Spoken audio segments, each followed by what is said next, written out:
বেরিয়ে দাও আমার মেয়েকে, I love you।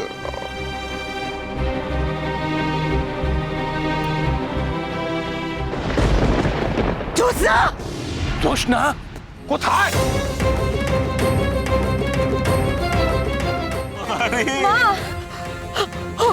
হায় ভাই, জোৎস্না!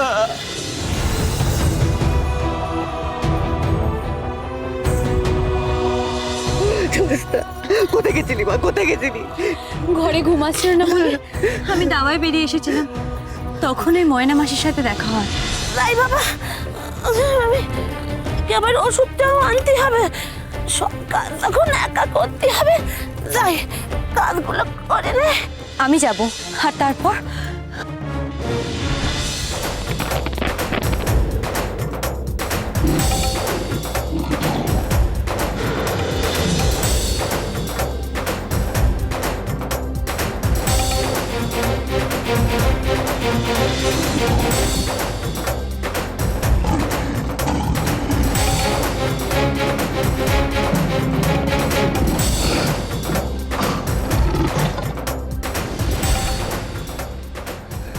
ময়না!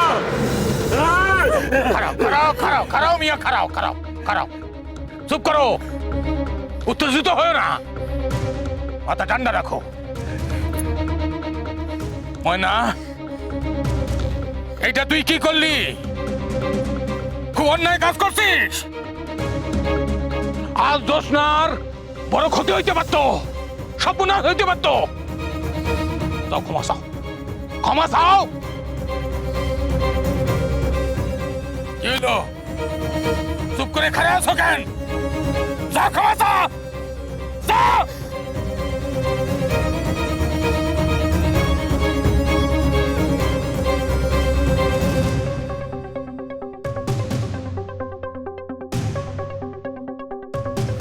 আমারে ক্ষমা করে দে জোৎস্না, আমার ভুল হয়ে গেছে। এ কি, তুমি হাত জোর করছো কেন? ঠিক আছে ঠিক আছে, হাত জোর করতে হবে না।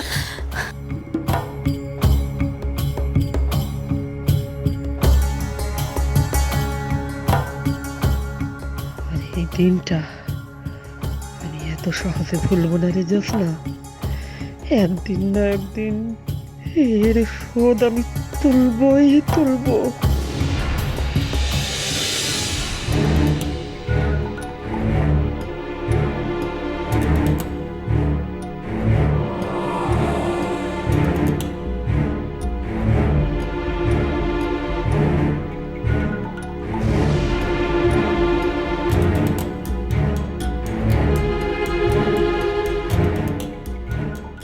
এটা কাঞ্চন না? নেশার ঘোরে আমি ভুল দেখছি না তো?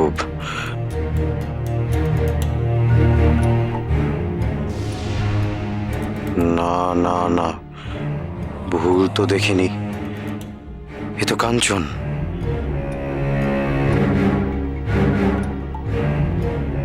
কিন্তু এত রাতে কাঞ্চন প্রাসাদের বাইরে কোথায় যাচ্ছে? নিশ্চয়ই ওই বেদেনের খোঁজে। বেশ, ব্যাপারটা দেখছি এবার সোমেশ্বরকেই সামলাতে হবে।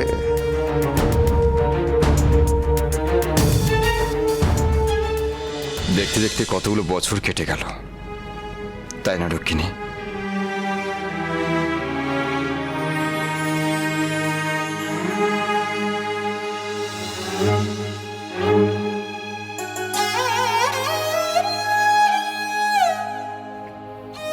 আর কটা দিন পর আমাদের সেই ছোট্ট কাঞ্চনের নাকি বিয়ে।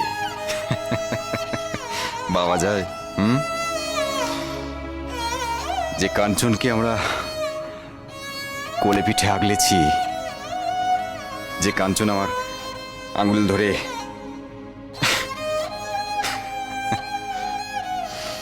সেই কাঞ্চন আজকে আমার কাঁধে কাঁধ মিলিয়ে চলবে, এই সব কিছুর দায়িত্ব নেবে।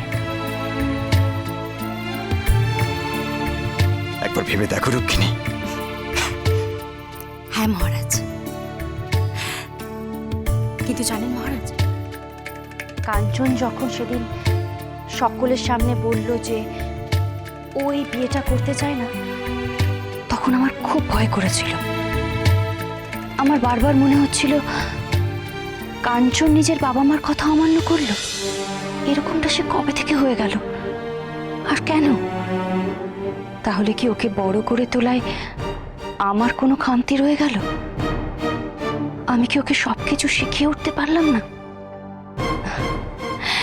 কিন্তু তারপর যখন কাঞ্চন এই বিয়ে করতে রাজি হলো, তখন আমার মনে হলো না, কাঞ্চনকে বড় করে তোলায় আমার কোনো খামতি ছিল না।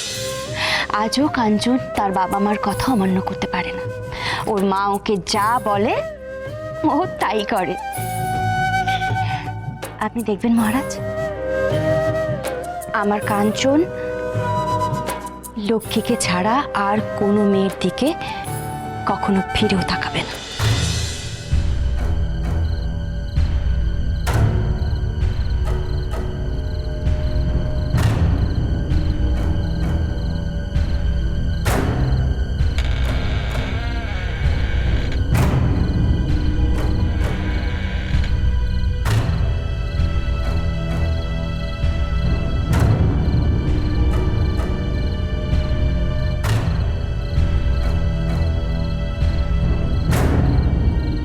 আসুন আসুন।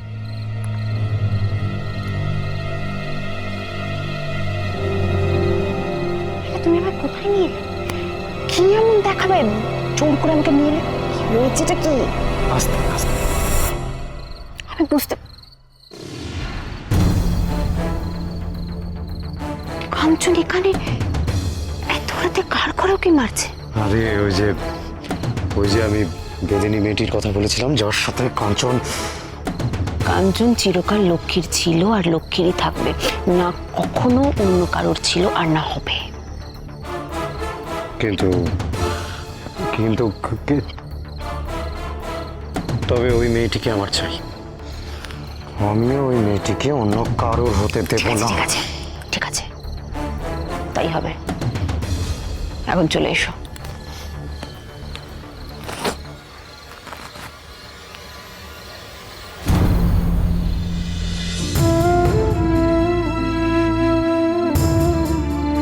ছি ছি, এই আমি কি করছি? এই মাঝরাতে অন্য লোকের জানালা দিয়ে এভাবে উকি ঝুঁকি মারছি।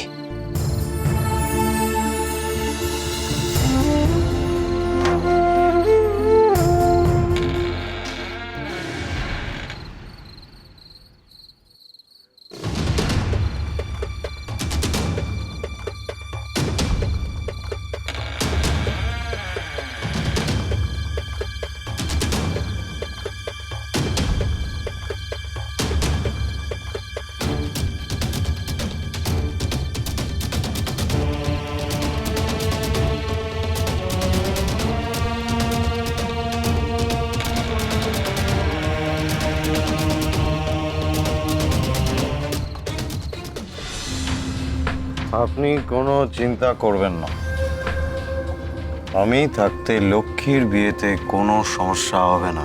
আমি এক্ষুনি যাচ্ছি, এক্ষুনি গিয়ে ওই বেদেনিকে তুলে আনছি, এমন জায়গায় বন্দি করে রাখবো কেউ খুঁজে পাবে না।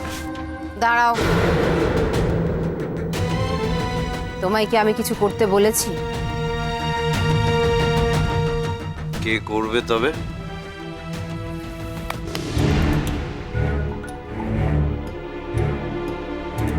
বেদে গ্রাম থেকে এক বেদিনী মেয়েকে তুলে আনতে হবে, নাম জ্যোৎস্না।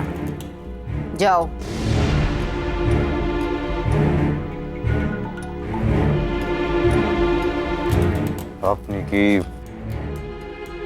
আপনি কি আমাকে ভরসা করেন?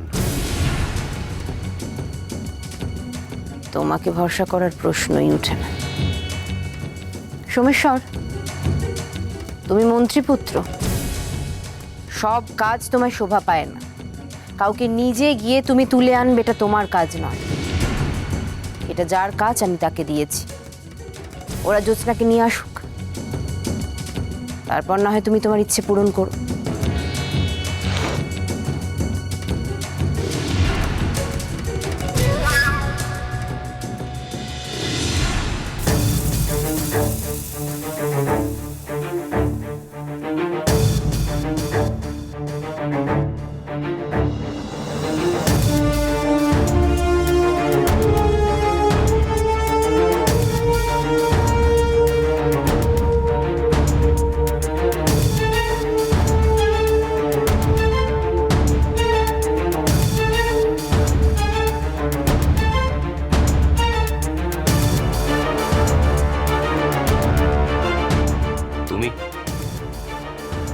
এখানে কি করতে এসছো?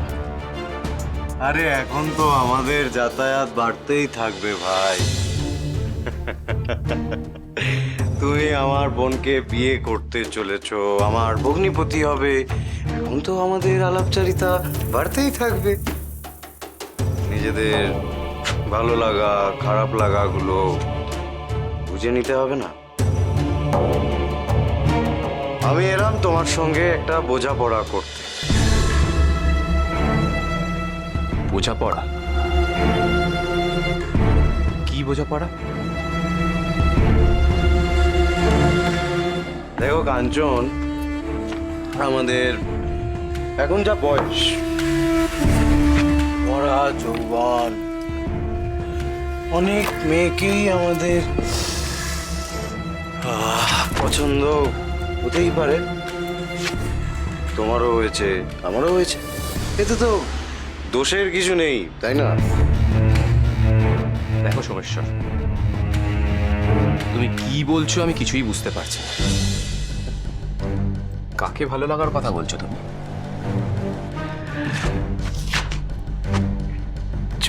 সোমেশ্বর, তোমাকে আমি আগেও সাবধান করেছি। জ্যোৎস্নার ব্যাপারে আমি একটাও বাজে কথা তোমার মুখ থেকে শুনতে চাই না। এই দেখো, কাঞ্চন রেগে গেছে। রাগ করতে নেই, রাগ করতে নেই, শান্তি শান্তি। আরে জ্যোৎস্নাকে তোমার ভালো লেগেছে, এ তো স্বাভাবিক, কারণ ও সুন্দরী। কিন্তু এখন আমার বোনের সঙ্গে তোমার বিয়ে যখন হচ্ছেই, তাহলে তো আর জ্যোৎস্নার কথা তোমার মাথায় আনাই উচিত না। তুমি বরং লক্ষ্মীকে নিয়ে কিভাবে সুখে থাকবে, আর আমি জ্যোৎস্নাকে নিয়ে। সোমেশ্বর,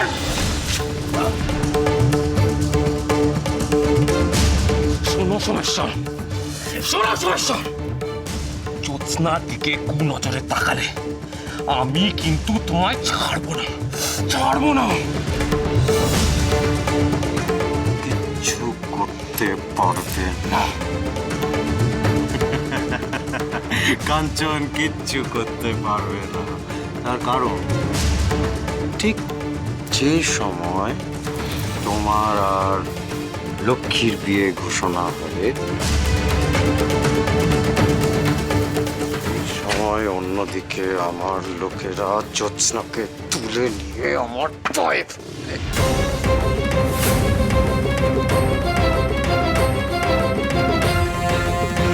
সোমেশ্বর,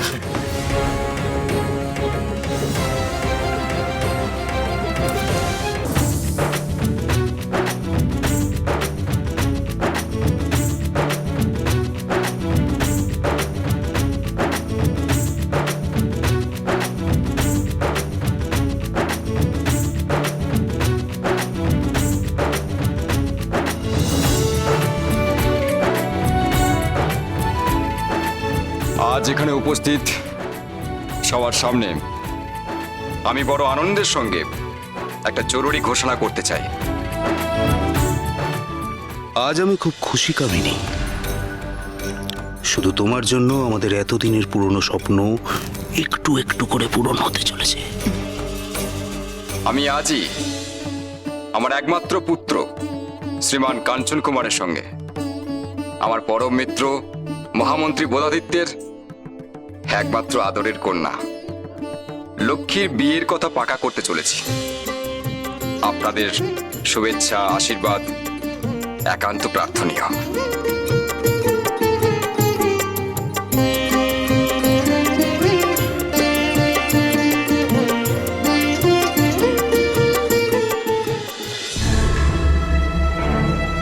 কিন্তু মহারাজ, রাজকুমার কাঞ্চন কোথায়? তার তো এখানে উপস্থিত থাকা প্রয়োজনীয়।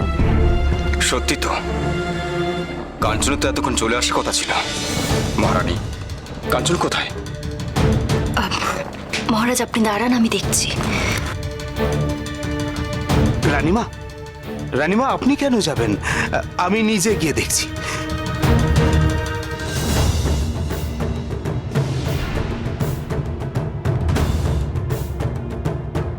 এ কি, আপনারা কারা? আমার পথ আটকাচ্ছেন কেন? আমরা ঝর্ণার উপরে বিজয়নগরের রাজ্যের রাজার সৈন্য, তোমায় বন্দি করতে এসেছি আমরা। বন্দি? আমি কি অপরাধ করেছি? অত শত জানি না, আমাদের কাজ রাজার আদেশ পালন করা, আমরা সেটাই করছি। যতক্ষণ না অবধি আমার অপরাধ কি আমি জানবো, ততক্ষণ আমি কোথাও যাব না। চলো, জেদ করছো কেন? না হলে কিন্তু জোর করে নিয়ে যাবো।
বণিক, সে কথা রেখেছে, ফিরে এসেছে। রাজকুমার,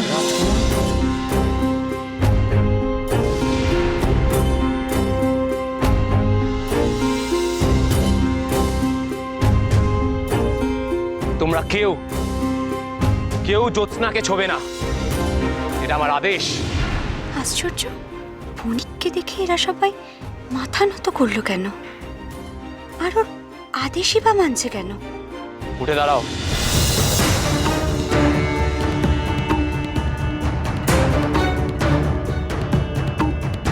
এসব কি হচ্ছে আমাকে একটু বলবে?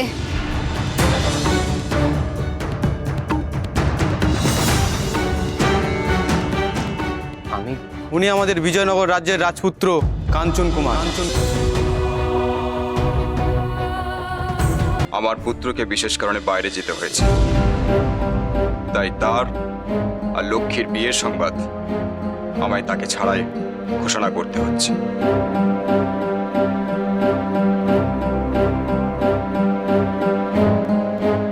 আপনারা ঠিকই শুনেছেন, আমার ছেলে শ্রীমান কাঞ্চন কুমারের সঙ্গে আমার পরম মিত্র মহামন্ত্রী বোধাদিত্যের একমাত্র কন্যা লক্ষ্মীর বিবাহ সম্পন্ন হতে চলেছে। আগামী 3 দিনের মধ্যে ওদের বিবাহের উৎসব অনুষ্ঠিত হবে। আজকে আমি আপনাদের সবার সামনে এই ঘোষণা করলাম। জয় মহারাজ কমলাক্ষের জয়, জয় রাজকুমার কাঞ্চনের জয়, জয় মন্ত্রী কন্যা লক্ষ্মীর জয়, জয় মহারাজ কি কমলাক্ষের লক্ষ্মী, জয়, তুমি খুশি তো? জয় রাজকুমার কাঞ্চনের জয়, জয় মন্ত্রী কন্যা লক্ষ্মীর জয়। তার কাছে এগুলো খুব সাধারণ ব্যাপার হতে পারে হয়তো, কিন্তু আমাদের মতো সাধারণ বেদিনীর কাছে তার মতো বড় মাপের মানুষের সাথে যোগাযোগ রাখা বা কথা বলা মোটেই সাধারণ ব্যাপার নয়।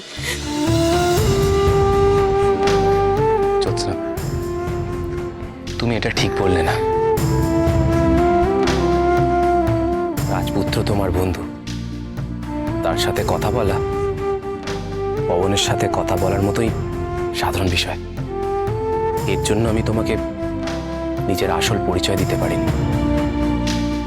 বহু বছর পর আমি তোমার মধ্যে একজন বন্ধুকে খুঁজে পেয়েছি। তোমাকে আসল পরিচয় দিলে হয়তো তুমি আমার সাথে বন্ধুর মতো সাধারণভাবে মিশতে পারতে না। তুমি জানো, ছোটবেলায় আমি নিজের সবচেয়ে প্রিয় বন্ধুকে হারিয়ে ফেলেছিলাম। বড়বেলায় এসে আমি আরেকজন বন্ধুকে হারাতে চাইনি, তার জন্য নিজের পরিচয় গোপন রেখেছিলাম। তুমি বিশ্বাস করো, আমার কোনো অসৎ উদ্দেশ্য ছিল না। বিশ্বাস করো আমায়।